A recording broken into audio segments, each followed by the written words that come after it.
We're here in Maui since almost 2 months, working on the final stages of our slalom board development with Micah and Malte. We put a lot of time in testing and trying different things in. We've been working really hard on, trying to push the designs and the shapes of the new JP board to try to make them, easier to sail, obviously faster, but also really working on the low end so they get planing quicker out of the jibes, off the starting line, through the lulls. And now we are just testing all the boards since 2 months. And we went all over the island to find the perfect spots. And I'm really happy with the boards. The boards are easier and fast also in strong wind condition. And I'm really happy to do the first competition and see what's going on.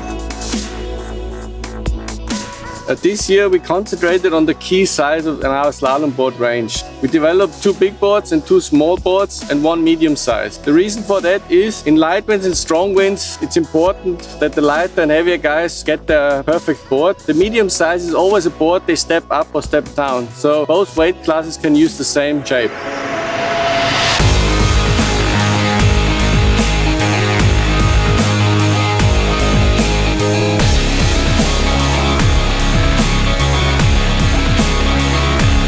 Changed the shape concept of the boards quite a bit. The boards are much shorter than the previous line and also wider in the middle.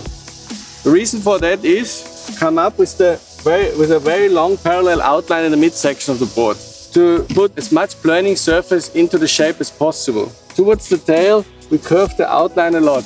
This allows the rider to trim the board nicely and make sure the board flies over the chop easily. The width and the new outline, it's really helped with the light wind, earlier planing, getting going quicker out of the jibes, and he's really created a really good balance.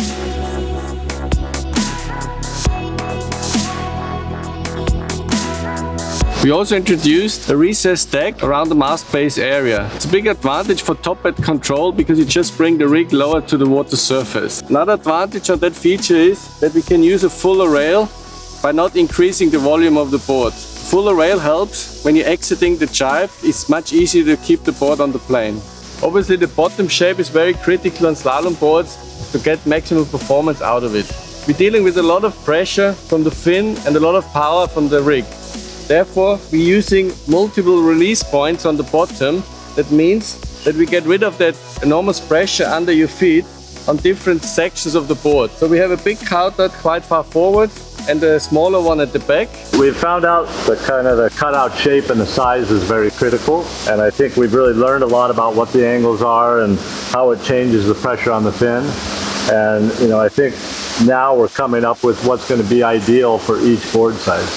We also worked with various different bottom concepts. At the end we figured out that at the tail section we use a double concave which produces the most lift, and towards the front it goes into a V with small double concaves.